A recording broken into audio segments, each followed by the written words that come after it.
and a heartfelt welcome to all. I'm Esther Buerki, the passionate creator behind the book Living Without Fear, which has touched many lives, and the co-creator of the Amazon best-selling Inspire Journeys.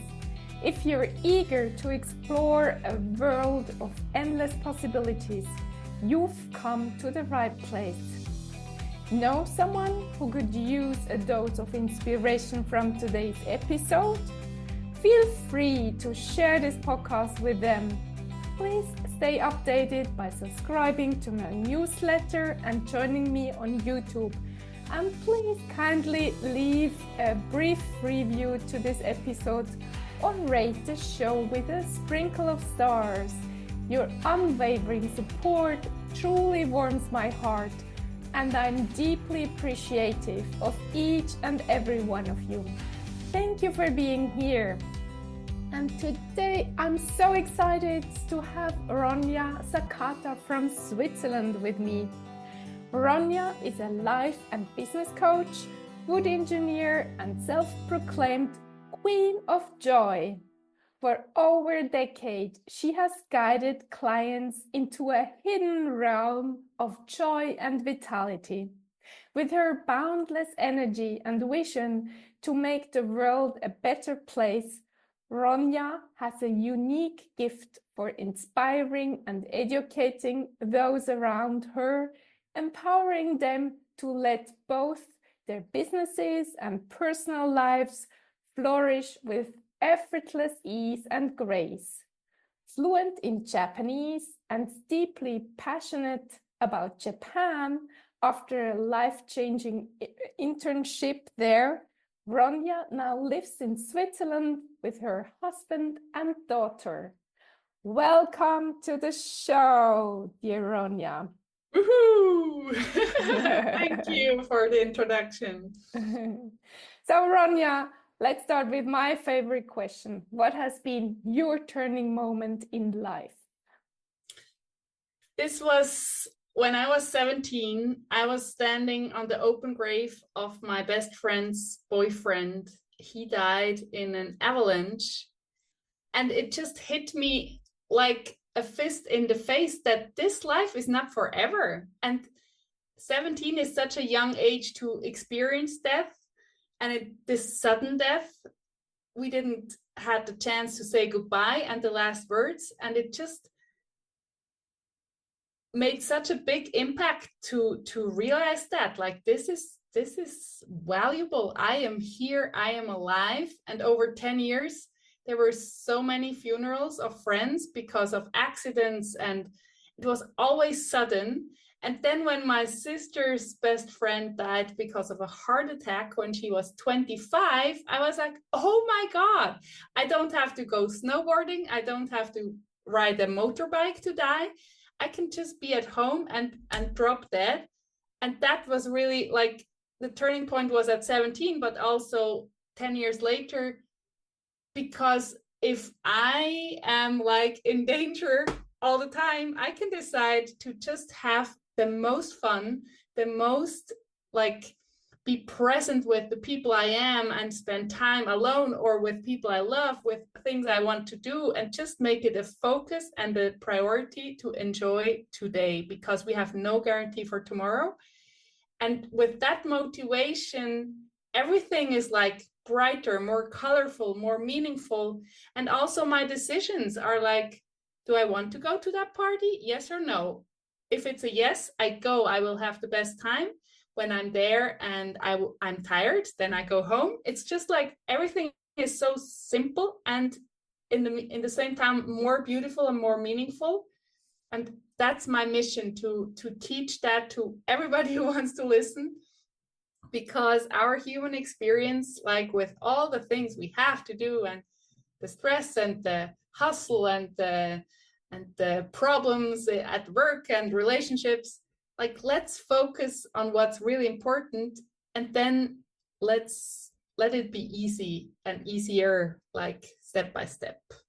So yeah.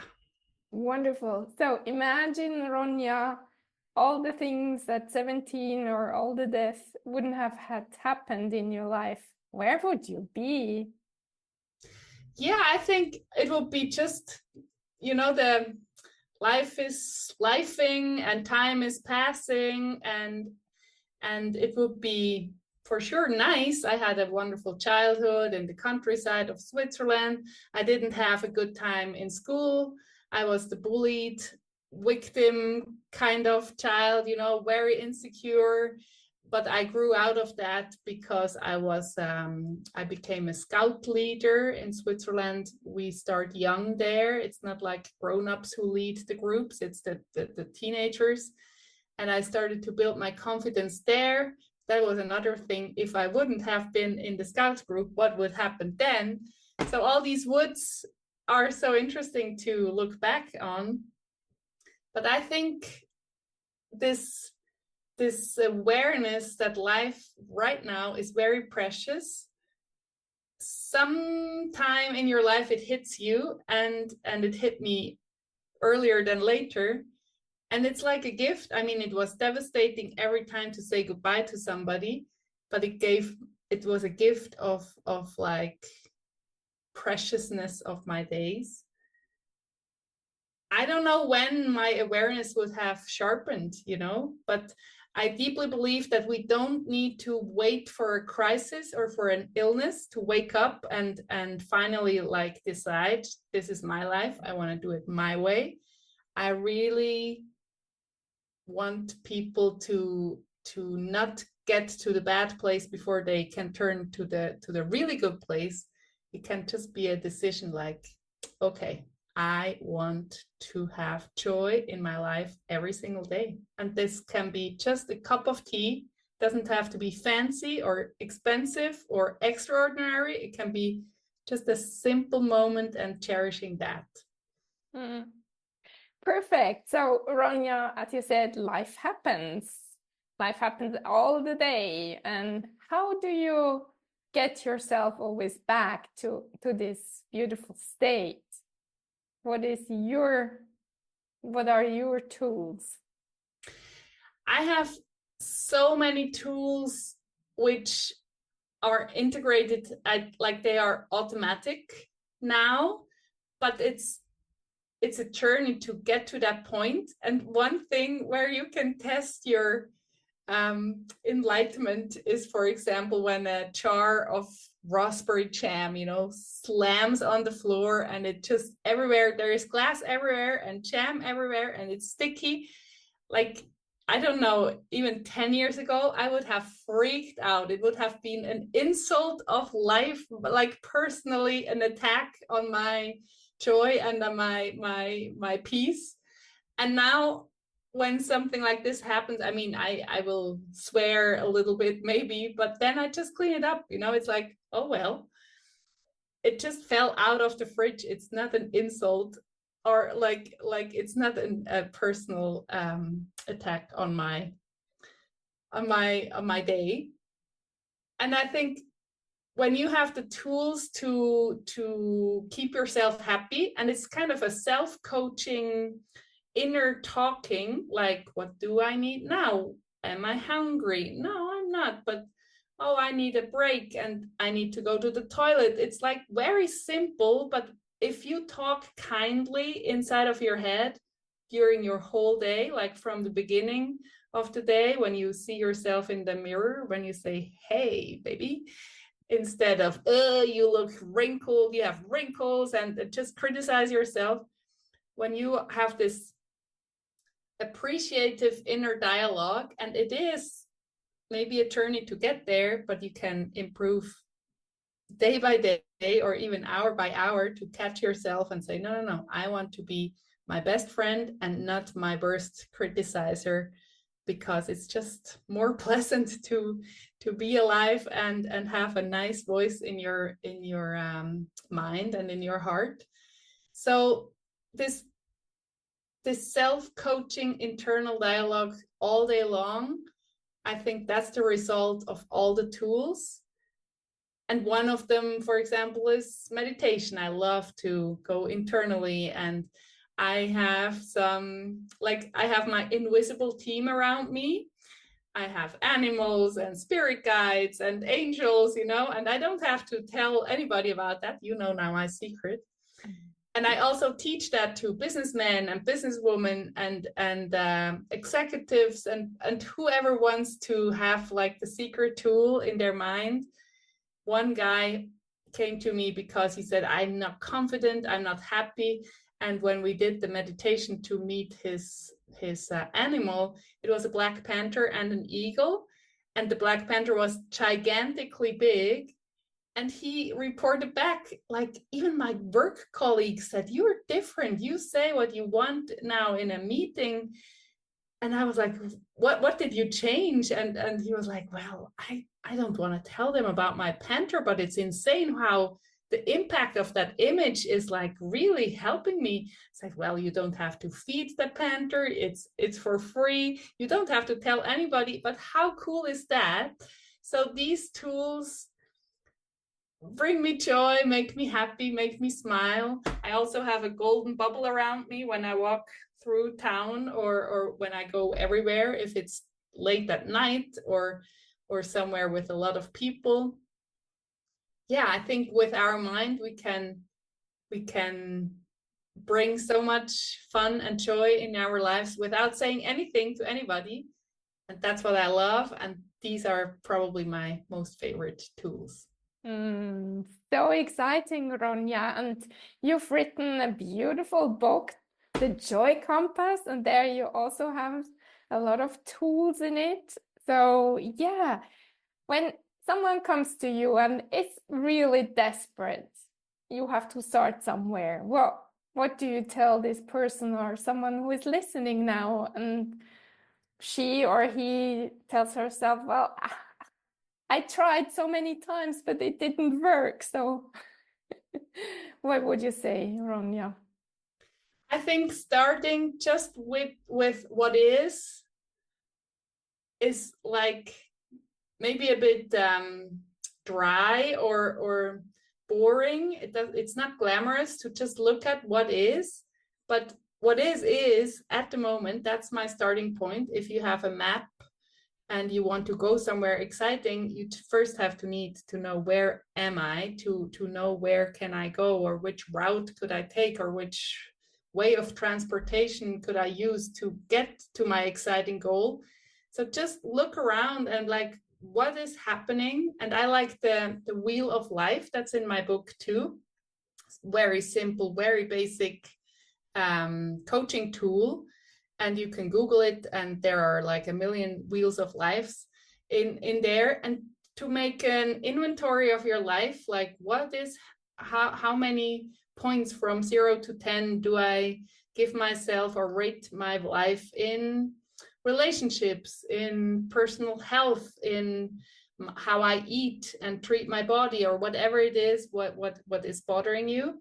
And just be very honest with yourself, and then ask yourself, what do I don't want anymore? That's very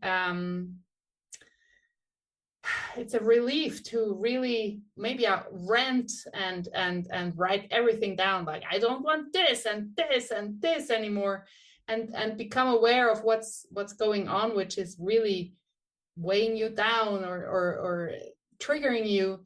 And then when you're kind of done, when you're like, everything is out on this paper, to kind of on this spoke of the wheel of life, is that the right word?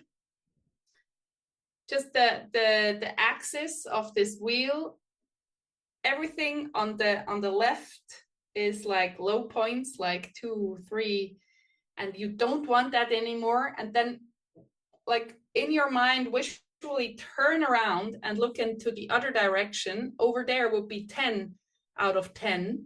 What would that mean for me personally? And that's something I'm really passionate about. We don't need to all have a fancy car. I don't know anything about cars. I'm interested in a car if I can sleep in it and cook in it, if it's like a camping van, or if it's an exciting color. Everything else, cars, don't interest me. So it doesn't, it's not a goal of mine to have a fancy car. It doesn't mean anything to me. So please, all these goals, what is a 10 out of 10 in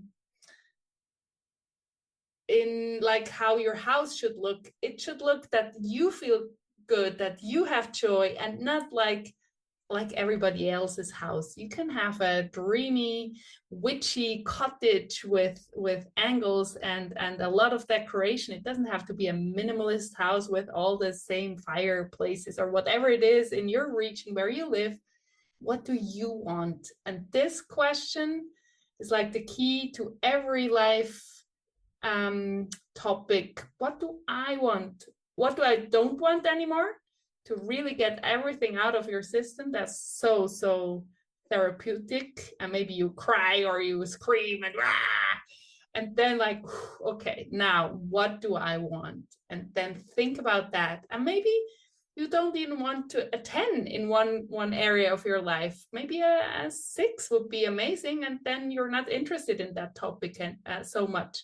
But what is important to you? Like, for me, for example, food and cooking is very much my joy. I love it, but it's not fancy Michelin star kind of cooking. It's simple, it's heartfelt. It's like ingredients from the farm, which are delivered to my windowsill every Wednesday.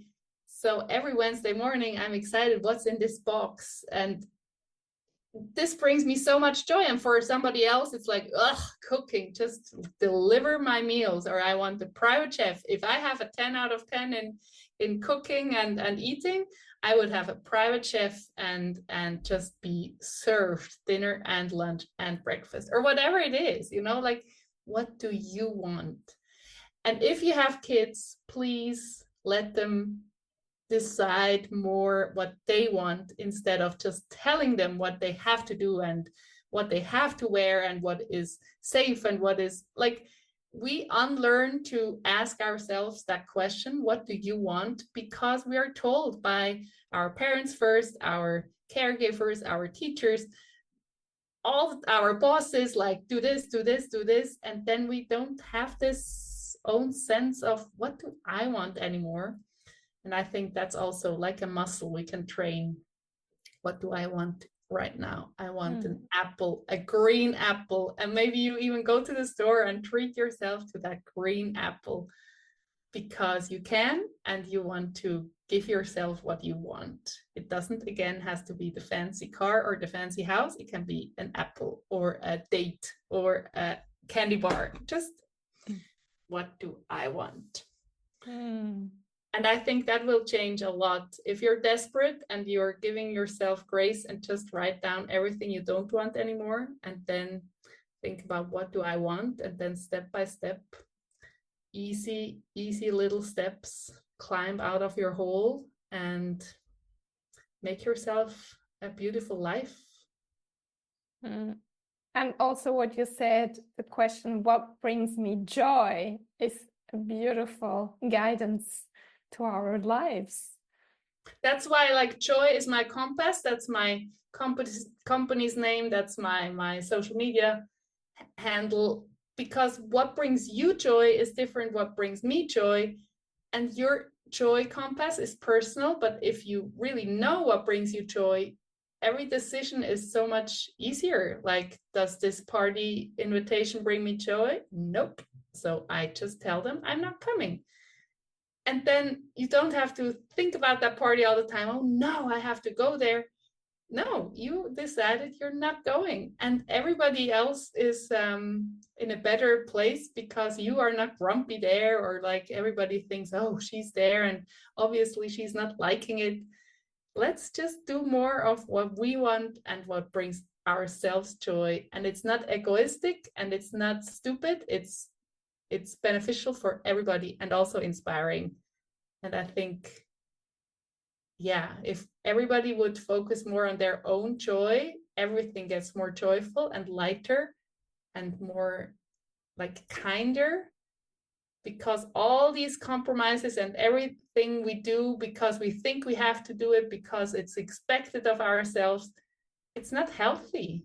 And of course, sometimes we have to do something which we are not super enjoying, but let's do less of that, And you're not only the queen of joy, but you are also the queen of confidence, because when I met you, you sat on a chair just right to me in a unicorn costume. And it was a business meeting. And the guy who was talking, he couldn't believe he was asking you if you're wearing your pajama or something, he was saying.